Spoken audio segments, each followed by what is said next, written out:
Hi friends, welcome back. खबर है, news है, अमेरिका को महंगी पड़ी भारत से गद्दारी, 3 दिनों में बदला है। India big action, US Khalistan. चलो देखें क्या हुआ है। वीडियो शुरू करते हैं। वीडियो शुरू करने से पहले अगर आप चैनल पर नए हो और आपने अभी तक सब्सक्राइब नहीं किया तो जल्दी से पहले सब्सक्राइब के बटन और बेल आइकन को क्लिक कर लो ताकि आपको हमारे सारे न्यू वीडियोस के नोटिफिकेशन मिल जाएं जैसे हम अपलोड करें। अगर आपको वीडियो पसंद आता है प्लीज लाइक एंड शेयर। चलिए शुरू करते हैं। और दूसरे दो चैनल्स को भी सब्सक्राइब कर लेना क्योंकि आपके कई रिक्वेस्टेड वीडियोस उन चैनल्स में भी आ रहे हैं, लिंक से डिस्क्रिप्शन बॉक्स में। अमेरिका ने सैकड़ों देशों पर बेवजह हमला किया, सैकड़ों देशों में सरकार गिराई, यहां तक कि अपनी खुफिया एजेंसी सीआईए के जरिए दूसरे देशों में कई मासूम लोगों को मरवा दिया। लेकिन आज यही अमेरिका भारत पर आरोप लगा रहा है। अमेरिका ने कहा है कि एक भारतीय नागरिक ने खालिस्तानी आतंकवादी गुरपतवंत सिंह पन्नू को मारने की साजिश रची थी। अभी तक इसके कोई सबूत नहीं है। अमेरिका ये मुद्दा भारत के साथ डिप्लोमेटिक स्तर पर उठा सकता था, लेकिन अमेरिका ने पूरी दुनिया के सामने भारत को बदनाम करने की कोशिश की। वैसे भारत ने भी कहा है कि हम इस मामले की जांच करेंगे। कोई नहीं, जांच तो होती रहेगी। अगर जांच की ही बात है तो अमेरिका पहले ये जांच करके बताए कि उसने सीरिया, इराक और अफगानिस्तान जैसे देशों को क्यों बर्बाद किया। बहरहाल अमेरिका ने भारत का नाम खराब करने की कोशिश की, लेकिन भारत ने भी एक बड़ा कूटनीतिक दांव खेल दिया है। भारत ने अमेरिका को उसी के जाल में फंसा दिया है। अमेरिका ने जैसे ही खालिस्तानी पन्नू का मुद्दा उठाया तो भारत ने भी उन खालिस्तानियों की लिस्ट तैयार कर ली जो अमेरिका में बैठकर भारत विरोधी गतिविधियां करते हैं। अब अमेरिका की सरकार से पूछा जाएगा कि ये खालिस्तानी आतंकी उनके देश में आराम से कैसे घूम रहे हैं। बताया जा रहा है कि भारत की नेशनल इन्वेस्टिगेशन एजेंसी एनआईए ने कम से कम 30 ऐसे खालिस्तानियों की पहचान पूरी कर ली है जिन्होंने अमेरिका के ही सैन फ्रांसिस्को में भारतीय उच्चायोग में तोड़फोड़ की थी, भारतीय उच्चायोग पर हमला किया था। आपको याद होगा कि अमेरिका के सैन फ्रांसिस्को में भारतीय उच्चायोग पर जुलाई के महीने में हमला हुआ था। किसी भी देश के उच्चायोग पर हमले का मतलब है उस देश के ऊपर हमला करना। खालिस्तानियों ने सैन फ्रांसिस्को में न सिर्फ भारतीय उच्चायोग पर हमला किया बल्कि भारत के डिप्लोमेट्स को भी धमकी दी, लेकिन अमेरिका की सरकार और पुलिस हाथ पर हाथ धरकर बैठी रही। लेकिन अब एनआईए ने भी 30 खालिस्तानियों की लिस्ट तैयार कर ली है। अमेरिका और ब्रिटेन जैसे देशों से पूछा जाएगा कि भारतीय उच्चायोग पर हमला करने वाले खालिस्तानी कहां छुपे हुए हैं। अमेरिका की सरकार से कहा जाएगा कि वो सैन फ्रांसिस्को में छुपे हुए खालिस्तानियों को भारत को सौंपे। संदेश साफ है कि आतंकी पन्नू के लिए अमेरिका ने भारत को बदनाम किया, तो अब अमेरिका को भी जवाब देना होगा कि भारतीय उच्चायोग पर हमला करने वाले खालिस्तानी आतंकी क्यों अभी तक सुरक्षित बैठे हैं। अमेरिका की सरकार और अमेरिका की पुलिस क्यों उन खालिस्तानियों को गिरफ्तार नहीं कर रही है। भारत सरकार कई बार अमेरिका और कनाडा जैसे देशों को बोल चुकी है कि खालिस्तानी आतंकवादी उनके देश में बैठकर भारत के खिलाफ षड्यंत्र रच रहे हैं, हिंदुओं पर हमले कर रहे हैं, मंदिरों को तोड़ रहे हैं। लेकिन खालिस्तानियों पर एक्शन की बात तो छोड़िए, अमेरिका और कनाडा जैसे देश तो उनको प्रोत्साहन दे रहे हैं, भारत को ही दबाने के लिए उनका इस्तेमाल कर रहे हैं। अब अमेरिका और कनाडा जैसे देशों को पहले जांच करके ये बताना होगा कि उन्होंने खालिस्तानी आतंकियों को क्यों पाला। उसी के बाद भारत भी अपनी जांच कर ही लेगा। भाई मैं तो पहले ही बोला था कि देखो, बाकी देश इंक्लूडिंग यूएसए जब उनको दिखता है कि हमारी कंट्री के ऊपर कोई थ्रेट हो रहा है या कोई है, तो वो तो जिस देश में वो होता है बंदा या कुछ होता है वहां पे अपना एक्शन करके आ जाते हैं। तो भैया अगर इंडिया ने करा, अभी तो हम बोल भी नहीं रहे कि हमने किया, अगर किया, मैं कह रही हूँ अगर किया हो, अगर इंडिया ने तो कौन सा गलत काम कर दिया, वो उसी के ऊपर एक्शन कर रहे हैं ना जो हमारे देश को धमकी दे रहा है। उसने हमारी इंडियन एयरलाइंस जो थी उसके ऊपर वो बोल रहा था ना कि भैया वहां पे लोगों को बोल रहा था कि जो है सिख उस पे मत जाना, धमकी टाइप उसने दी थी। कब मतलब डायरेक्ट नहीं थी पर उसमें हिंट था कि भैया कुछ होने वाला है, और बाबा वो धमकियां भी देता है। तो भैया जब तुम उस पर एक्शन नहीं ले रहे तो हमारी कंट्री क्यों नहीं आके लेगी एक्शन। अब तुम्हारे पास अगर सबूत है कि कंट्री इंडिया इन्वॉल्व थी तो सबूत दिखाओ, उसके बाद हम जो हमारी गवर्नमेंट इंडिया की जो है वो सोचेगी।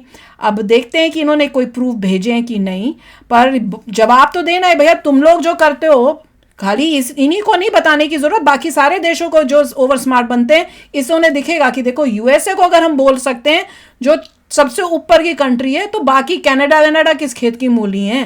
और हम बिल्कुल ठीक बोल रहे हैं, अगर तुम करो तो सही, हम करें तो रॉन्ग हो गया। ये अलग बात है कि यूएसए तो देख रहा है कि वो ये नहीं देख रहा होगा, वो ये बोलने की कोशिश कर रहा होगा कि क्योंकि वो हमारा सिटीजन है तो वो, या हम तो इसलिए प्रोटेक्ट करें। अगर सिटीजन भी है तो क्रिमिनल अगर कोई सिटीजन है तो तुम्हें का मतलब ये तो नहीं, तो तुम एक्शन ले लो। तुम क्यों नहीं उसके ऊपर एक्शन ले रहे हो? अब जैसे बोल रहे हैं कि भैया एम्बेसी में इतने लोगों ने जो है किया था, वो 30 लोगों के नाम भी हमने 30 जो है लिस्ट बना ली है, तो अभी तक क्या तुम उनको पकड़ ही नहीं सके, उनके ऊपर एक्शन नहीं ले सके। वैसे तुमने ये सब कर लिया, हमारी लॉ को तुम दिखा रहे हो कि भैया अनाड़ी है, और तुमने उनको इतना बेवकूफ बना लिया, फलाना ठमकाना, अपने एजेंट भेज के सारा कुछ तुमने उनका प्लान चौपट कर दिया रॉ का। तो तुम क्या ये जो 30 लोग थे जिन्होंने एम्बेसी पे किया था उनको नहीं पकड़ सके? पॉइंट ये है, जिसको जो ऑपरेशन करने करे, पकड़े मत जाए। हाँ, हमें तो और भी स्मार्ट करें जाओ तो प्रॉब्लम आती है, राइट? सिंपल सी बात है। अगर कह रहे हैं कि सीआईए अपना ऑपरेशन करता है तो वो पकड़ क्यों नहीं, पकड़ लो ना उसे, पकड़ नहीं पा रहे ना, तो सीआईए जहां पर भी जाता है अपने ऑपरेशन करके आ जाता है। क्यों? ओसामा का तो सारे सबके सामने किया था। ठीक है, तो सबके सामने किया, किसी को प्रॉब्लम हुई नहीं, वो तो था जो खत्म हो गया। जिसको जो करना है, सीआईए जाके अपने ऑपरेशन कर रहा है, किसी ने रोका नहीं है किसी कंट्री को। जिस कंट्री को जो ऑपरेशन करना है कर लो जाके, नहीं पकड़े जाओ। पॉइंट तो यही है। कोई बोलोगे इंडिया ने किया, बोलेंगे प्रूफ क्या है, इंडिया ने कुछ नहीं किया। तो जैसे सीआईए को बोलते हैं सीआईए ने किया, प्रूफ क्या है, नहीं किया हमने। तो बस ठीक है, तो that's how you do it. तो अब यही चक्कर है कि Proof जो भी ऑपरेशन हुआ उसमें कोई भैया पकड़ा गया है, उसके पीछे कार्रवाई हो रही है।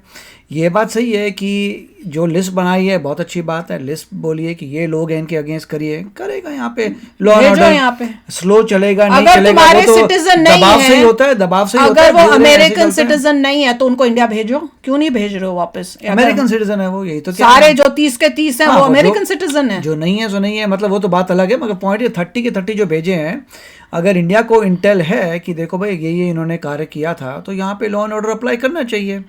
करेंगे भी, एक एक केस लेकर लड़ेंगे, जो भी करेंगे। अपने रिप्रेजेंटेटिव भेजो। यहाँ पे इंडिया का रिप्रेजेंटेटिव कौन है? इंडियन एम्बेसी है, इंडियन काउंसुलेट्स हैं। तो इंडियन काउंसुलेट और रिप्रेजेंटेटिव जो है बात करते रहेंगे लोकल एडमिनिस्ट्रेशन से।